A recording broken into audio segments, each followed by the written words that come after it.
हाँ बेटा, अब आप देखिए कि ये भी एक बहुत ही प्यारा क्वेश्चन है, कॉम्प्लेक्स नंबर और सेट का इसमें भी यूज है। मैंने अभी अभी आपको ये तीसरा क्वेश्चन करवाया है और मैंने आपको बताया भी था कि एडवांस में काफी बार मैं ये देख चुका हूं और मैं आपको बता भी रहा हूं। देखिए अब इन क्वेश्चंस में आपको क्या ध्यान से पढ़ना होता है और ऐसे क्वेश्चन में ज्यादातर केस में आप ग्राफ बना के सॉल्व करेंगे तो इजी रहेगा। देखिए इसने बोला है कि S1 एक कॉम्प्लेक्स नंबर का सेट है जिसका मॉड z जो है वो क्या है, लेस देन 4। अब अगर एक कॉम्प्लेक्स नंबर का सेट है जिसका मॉड z लेस देन 4 है, इसका मतलब देखो मॉड z अगर मैं 4 बोलता हूं, अगर मैं ऐसा लिखता हूं कि मॉड z इक्वल्स टू 4, तो एक तरह से ये सर्कल को रिप्रेजेंट करेगा क्योंकि z इक्वल्स टू होता है x प्लस आई वाई, और इसका मॉड अगर मैं लूंगा तो X square plus Y square का अंडर रूट और स्क्वायर करूंगा तो एक तरह से ये क्या बन जाएगा, सर्कल, जिसकी रेडियस कितनी होगी 4 और सेंटर क्या होगा, ओरिजिन। और इसका मॉड z लेस देन 4 मतलब मैं बात कर रहा हूं सर्कल के अंदर के पॉइंट्स, सर्कल के अंदर जितने भी पॉइंट्स है मैं उसकी बात कर रहा हूं। फिर ये सेकंड थर्ड वाला देखिए क्योंकि इसको हमको थोड़ा सिंप्लीफाई करना पड़ेगा। z belongs to c, real part greater than 0। अब रियल पार्ट ग्रेटर देन 0 इसका मतलब सीधा हमारा काम आधा हो गया। अब ये वाला पूरा पोर्शन खत्म हो गया, ये भी खत्म हो गया, केवल इस पोर्शन की बात होगी ये, क्योंकि इसी पोर्शन में क्या होगा, REZ real part of z क्या होगा, ग्रेटर देन 0। अब मैं इसको एक्सप्लोर करता हूं, आप इसको ध्यान से देखिएगा। IM ये इसका इमेजिनरी पार्ट की बात कर रहा है। अब इसका इमेजिनरी पार्ट निकालने के लिए थोड़ा सा मेरे को इसको सिंप्लीफाई करना पड़ेगा। पहले ये जो डिनोमिनेटर है इसको i से फ्री करना पड़ेगा। तो देखिए डिनोमिनेटर को i से फ्री करने के लिए मैं यहां पे क्या करता हूं कि z minus 1 plus iota root 3, तो ये आ जाएगा 1 माइनस आयोटा रूट 3 और 1 प्लस आयोटा रूट 3।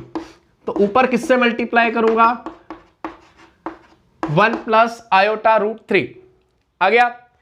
अब आप देखिए कि जब मैं ये करूंगा तो यहां पे अब मैं इसका केवल इमेजिनरी पार्ट ही फोकस करूंगा जिसमें i आता हो। तो देखो क्या आएगा, i रूट 3z, तो क्या आएगा, z कितना होगा, x प्लस आई वाई। तो अब अगर मैं यहां पे z की प्लेस पे अगर x प्लस आई वाई भी रख दूं तो भी बेटर है, इस तरह से। अब यहां पे जब इमेजिनरी पार्ट की बात आएगी तो देखिए x और x माइनस 1 का किसमें, i रूट 3 में, तो कितना आएगा, रूट 3x माइनस 1। ओके, अब इसके बाद क्या आएगा कि ये आएगा i रूट 3 का 1 में, और इसके अलावा एक और क्या आएगा। अब देखिए जब ये मल्टीप्लाई में करूंगा तो आई वाई का किस में करूंगा, 1 में, और i रूट 3 का किस में करूंगा, 1 में। तो इसमें क्या आएगा, plus root 3 plus y, root 3 plus y भी क्या होगा, इमेजिनरी पार्ट। तो ये ओवरऑल क्या हो गया, ये पूरा इमेजिनरी पार्ट हो गया।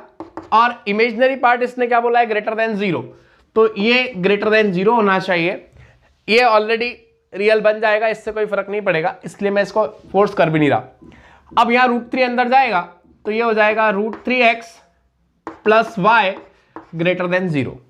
तो इसका मतलब ये एक तरह से एक लाइन हो गई जो कहां से जाएगी, ओरिजिन से, और y प्लस रूट 3x, तो y plus root 3x greater than 0। अब देखिए इसका स्लोप कितना हो गया, माइनस रूट 3, मतलब इसका स्लोप हो गया 2π/3। तो ये लाइन इस तरह से होगी, देखिए ये इस तरह से। ओके, अब ये ग्रेटर देन 0 हमेशा कहां आएगा, इसके ऊपर, मतलब इस साइड पे आएगा, क्योंकि y plus root 3x greater than 0 किधर आएगा, इधर, इधर आएगा। और फाइनली जो अपना रीजन हो गया वो कौन सा हो गया, ये वाला, ये जो मैं डार्क कर रहा हूं, ये रीजन हमारा जो है वो कौन सा है, तीनों का common reason S1 intersection S2 intersection S3। अब आप देखिए कि ये y plus root 3x greater than 0, तो y equal to mx plus c से आप इसका स्लोप निकालेंगे तो कितना आएगा, माइनस रूट 3, और माइनस रूट 3 मतलब कितना हो गया, 120 डिग्री। तो अगर ये 120 है, आप देखिए ये एंगल कितना, 120। अब अगर ये 120 है तो ये कितना हो जाएगा, 60। ओके, तो ये मैं 60 बोल सकता हूं। तो इसका मतलब ये हुआ कि ये वाला भी कितना हो गया, 120 हो गया, ये आप ध्यान रखिएगा। अब इसने अपने से क्या पूछा है कि आपको पहले क्वेश्चन में इसमें क्या करना है, इस पूरे रीजन का एरिया निकालना है जो तीनों का इंटरसेक्शन है, ये अपना है S। अब इसका एरिया आप देखिए, इसके एरिया में क्या आएगा, एक तो ये क्वाड्रेंट है और दूसरा ये सेक्टर है। अब इस क्वाड्रेंट का एरिया तो सीधे आप क्या बोल सकते हो, सर्कल के एरिया का बाय 4। सर्कल का एरिया कितना होगा, S equals to pi R square by 4, क्योंकि सर्कल का होता है पाई आर स्क्वायर और उसका 1/4 करेंगे तो पाई इंटू 4 का स्क्वायर बाय 4 और प्लस, अब इस सेक्टर का एरिया क्या होगा, हाफ आर स्क्वायर थीटा, तो हाफ आर स्क्वायर मतलब 4 का स्क्वायर, थीटा मतलब अब ये एंगल कितना हो गया, पाई बाय 3, तो इंटू कितना हो गया, पाई बाय 3। अब आप देखिए कि 4 से 4 कैंसिल, तो ये हो गया 4 पाई और ये कितना हो जाएगा 16, 8 पाई बाय 3। तो अब देखिए कि 4 पाई प्लस 8 पाई बाय 3 तो कितना आ जाएगा 20 पाई बाय 3। तो इस जो डार्क पोर्शन है, शेडेड पोर्शन है, जो एरिया उसने डिमांड किया है S1 S2 S3 के इंटरसेक्शन वाला पोर्शन का एरिया, तो वो एरिया कितना आएगा 20 पाई बाय 3, आप देख सकते हैं। और इस तरह से ऑप्शन बी करेक्ट है, क्योंकि ये क्वाड्रेंट का एरिया प्लस सेक्टर का एरिया, आप चाहो तो पूरे का भी निकाल सकते हो हाफ आर स्क्वायर थीटा से, क्योंकि इसका रेडियस कितना है 4, तो हाफ आर स्क्वायर और थीटा कितना आ जाएगा 2 पाई बाय 3, तो half 16 into 2 pi by 3। But better यही है कि हम इसका एरिया इस तरह से निकाल लें, क्वाड्रेंट प्लस ये सेक्टर। ओके, तो फाइनली इसका एरिया आया 20 पाई बाय 3, आप देख सकते हैं। अब इसने सेकेंड क्वेश्चन में देखिए क्या पूछा है कि 1 minus 3i minus Z, 1 minus 3i minus Z की इसने मिनिमम वैल्यू पूछी है। अब ध्यान रखिए कि अगर 1 माइनस 3i माइनस जेड की मिनिमम वैल्यू पूछ रहा है कि जेड आपने किस रीजन से लिया, इस रीजन से। आप देखिए कि अभी मैंने जो आपको इसके पहले जो पैराग्राफ करवाया था वो 2008 जेई में आया हुआ और उसमें भी पूरा इसी तरह से ग्राफ लाइन का यूज था, इसी पैटर्न का पैराग्राफ था। तो आप बहुत ध्यान से देखिएगा कि इस S में से मेरे को कोई पॉइंट उठाना है, जो Z है वो इस S को बिलोंग करता है, इस रीजन को बिलोंग करता है। अब किस तरह से कि ये 1 माइनस 3i माइनस जेड क्या वो मिनिमम। अब आप सोचिए कि थोड़ा सा मैं इसका अगर चेंज करूं तो इसको मैं ऐसा लिख सकता हूं मिनिमम, मैं एक्चुअल में इसको चेंज करता हूं Z माइनस Z1 वाले फॉर्म में, क्योंकि इससे हमको Z1 सीधे सीधे पता चल जाता है कि क्या होगा पॉइंट, उसको हम कोऑर्डिनेट्स देख सकते हैं। लेकिन स्टैंडर्ड फॉर्म में लाना पड़ेगा, तो मैं माइनस कॉमन लेता हूं, तो ये कितना आ जाएगा Z माइनस कॉमन लिया तो कितना आएगा Z माइनस 1, तो मैं इसको लिख सकता हूं Z minus 1 minus 3i। Okay, क्योंकि आप देखिए अगर मैं Z माइनस कॉमन लूंगा तो ये क्या हो जाएगा -1 प्लस 3i और प्लस Z। ओके, तो मैं इस फॉर्म में इसको लिख सकता हूं माइनस कॉमन लेके। अब एक तरह से देखिए ये क्या हो गया, एक पॉइंट हो गया 1, -3। कौन सा पॉइंट हो गया 1, -3। इस सर्कल की रेडियस कितनी है 4। अब आप देखिए कि 1, -3 कहां आएगा, तो इस सर्कल की अगर मैं बात करूं तो क्या है circle mod z equals to 4। तो अब यहां पे मॉड z इक्वल टू 4 मतलब क्या आ जाएगा, मॉड z कितना आएगा यहां पे x square plus Y square equals to 16, इस तरह से सर्कल आएगा। अब अगर मैं देखता हूं कि 1, -3 तो ये पॉइंट कहां आएगा, इस सर्कल के अंदर आएगा। क्यों, क्योंकि अगर आपको चेक करना है कि कोई पॉइंट सर्कल के अंदर है, बाहर है या सर्कल पे है, तो पॉइंट सर्कल में रखिए। अगर लेस देन 0 आता है तो अंदर है, इक्वल टू 0 आता है तो सर्कल पे है, और ग्रेटर देन 0 आता है तो बाहर है। अब मैंने इसमें 1, -3 रखा तो 1 + 9 कितना 10, और 10 - 16 नेगेटिव आया। तो इस तरह से मैं बोल सकता हूं कि ये पॉइंट जो होगा ये कहां होगा 1 - 3i। ओके, ये आ गया 1 - 3i, यहां आएगा। अब आप देखिए कि इसकी अगर मैं मिनिमम डिस्टेंस निकालूंगा,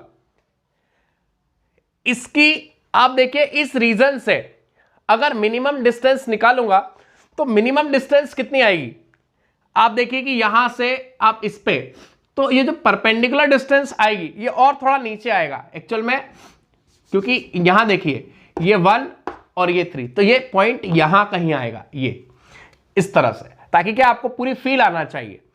अब P क्या आया 1 - 3 आई। अब अगर मैं इसकी मिनिमम डिस्टेंस इस रीजन से निकालूंगा, अब इस रीजन में अगर मैं इस बाउंड्री को क्रॉस कर गया तो वैल्यू बढ़ेगी, तो मिनिमम डिस्टेंस ये होगी कि इस लाइन से मैं क्या निकाल लूं, परपेंडिकुलर डिस्टेंस।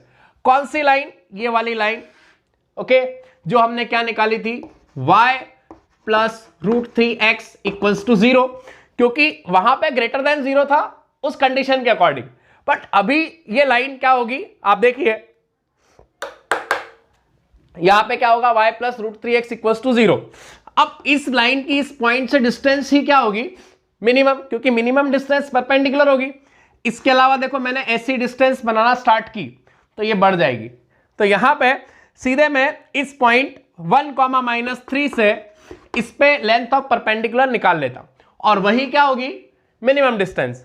तो लेंथ ऑफ परपेंडिकुलर क्या आएगा, 1, -3, तो x कितना 1 √3, y कितना -3 अपॉन क्या आएगा, a² + b², तो 1 + 3, ओके, और इसका मॉड, क्योंकि लेंथ ऑफ परपेंडिकुलर कैसे निकालते हैं, पॉइंट को पहले इसमें रख देते हैं, तो x की जगह मैंने कितना रखा 1 और y की जगह -3 अपॉन a² + b² का √, तो ये डिस्टेंस कितनी आ जाएगी, इसको मैं लिख सकता हूं क्योंकि पॉजिटिव होती है डिस्टेंस, तो 3 - √3 अपॉन 2।